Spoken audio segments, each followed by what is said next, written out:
I see. Well, it's a good thing Feaul volunteered to become king in your stead, for all our sakes. We are grateful for your timely aid, Feaul, or should I say, your majesty. It was the first night in recent memory. We all of us but wish to make the most of it. That's something you must remember about us Fae folk. Though our existence may be eternal, we exist only for the present. We live in the here and now, paying no mind to futures that may or may not be. To wit, we are not driven as men are. We cannot fight for such causes as men do. Does that mean you won't aid us against the Sin Eaters? Not unless the mood takes us. But if it was to repay a debt, well then, that's another matter. To take back as much as is taken. To create as much as is destroyed. To give as much as is received. Such is the way of Ilmeg. By this law, we shall lend you our strength, in return for the beautiful sky you have restored to us. In times of need, do not hesitate to call.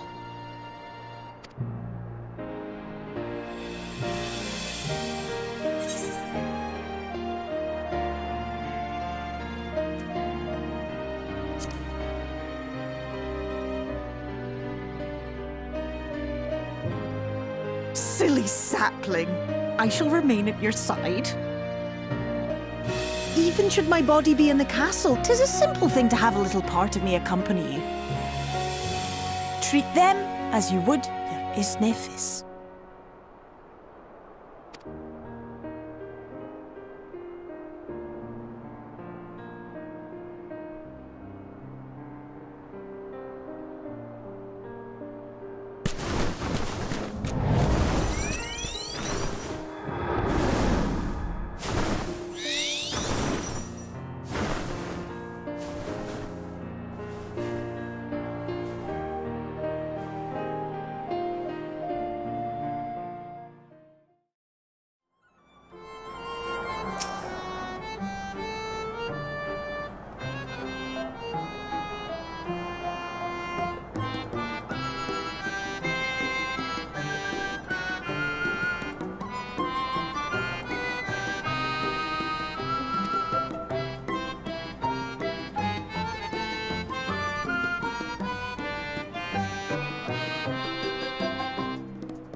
All seems well at the Crystarium. Yes. Ylmor was plainly more concerned with finding us. How flattering.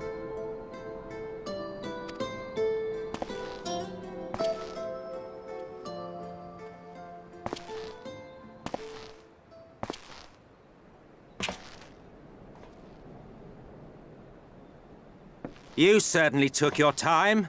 I had half resolved to complete the task myself.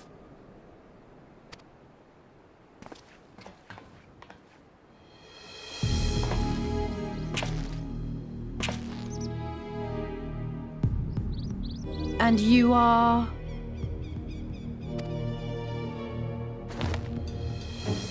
Were one to study the annals of Garlean history, one would find yonder visage on many a page.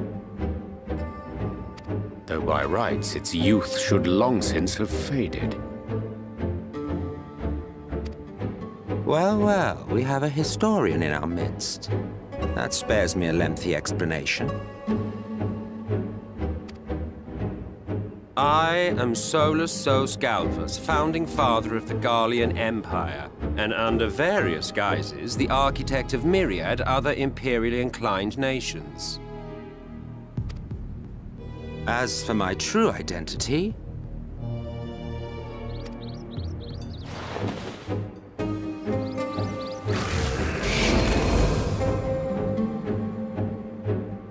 I am Emmett Selk, Ascian.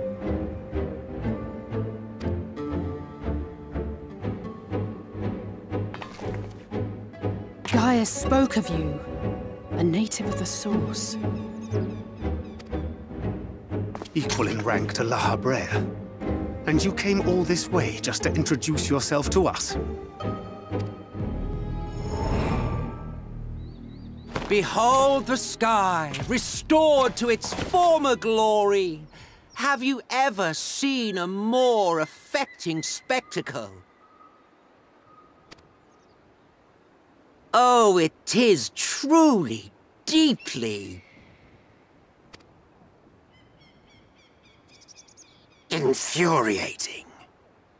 Do you have any idea how much you have delayed the rejoining?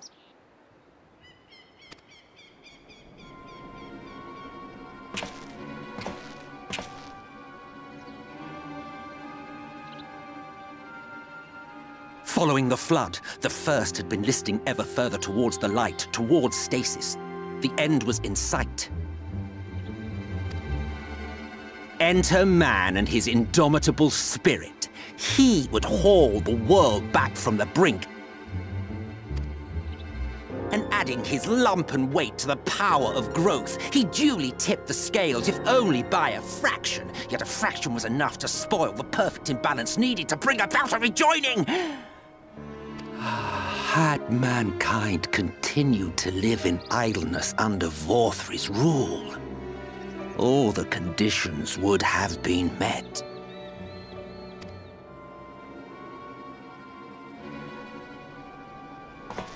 But you had to come and ruin it all.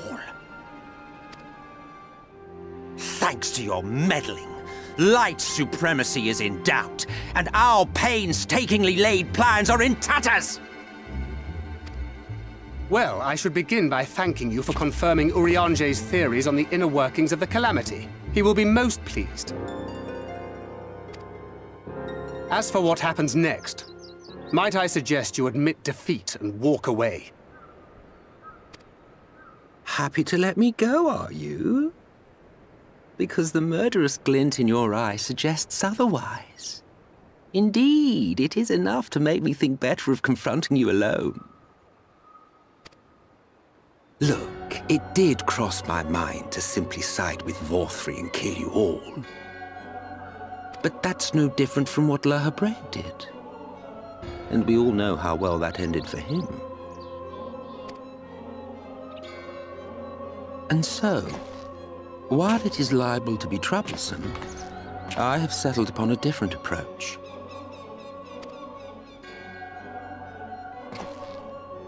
Cooperation. I will not raise a hand to hinder your hunt for the Light Wardens. If you desire it, I will even lend you my knowledge and strength.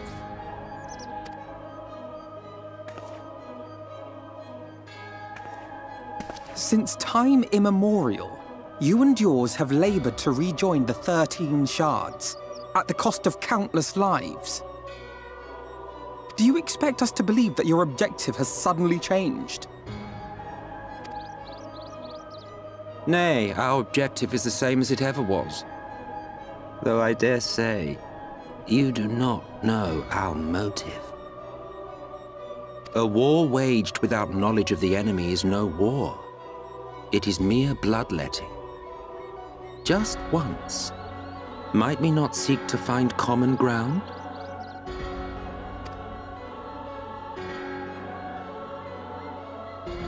For good or ill, I am immortal.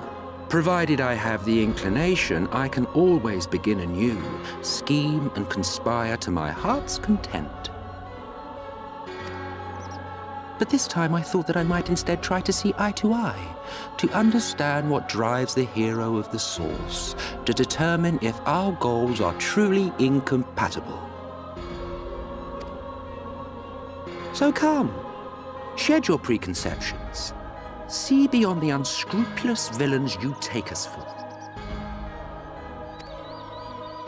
When all is said and done, we may find ourselves pleasantly surprised. The proud discoverers of a path of cooperation rather than opposition. Think of it.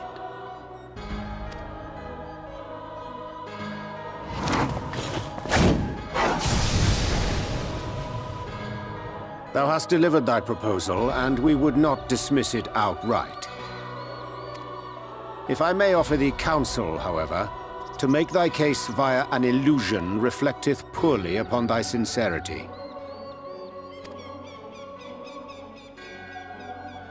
My apologies. You will forgive me if I'm not entirely at ease in the presence of a famed Ascian slayer. I felt it only prudent to take precautions. Nonetheless, your counsel is duly noted.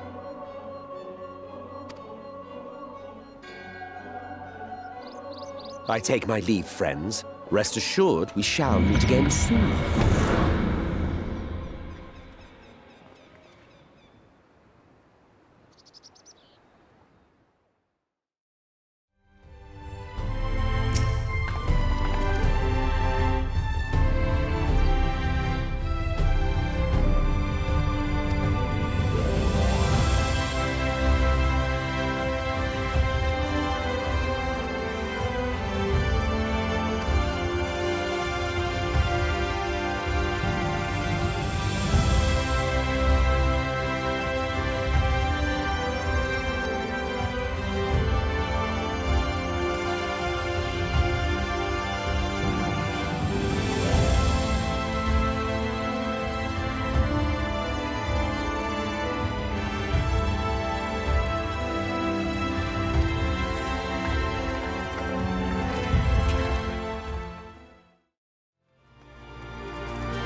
From the Exarch, is it?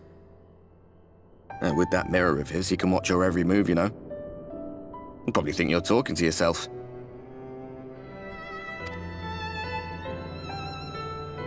Still, he's keeping you well fed.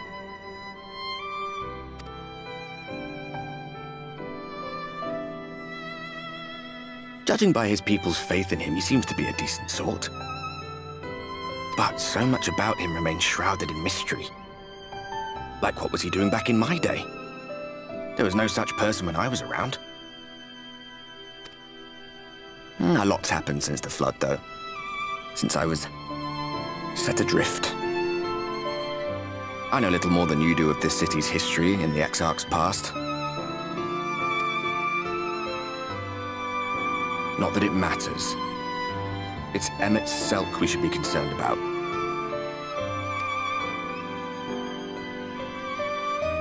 When our world was about to be consumed by light, the Ascian in white appeared before us. He said that the only way for us to live on was to bring about the rejoining.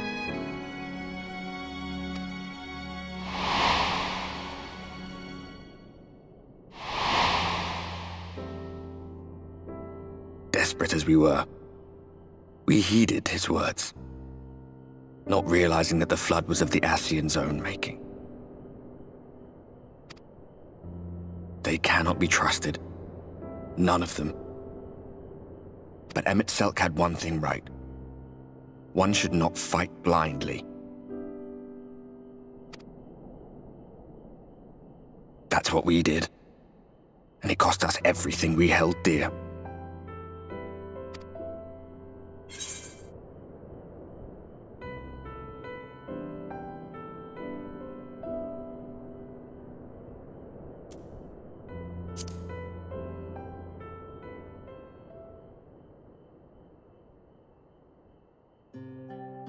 You mean Seto?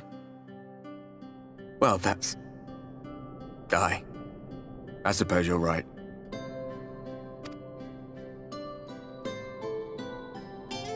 He's done some growing. When we were traveling together, he was nowhere near as big. And he obviously couldn't speak. I had no idea how much that medallion meant to him.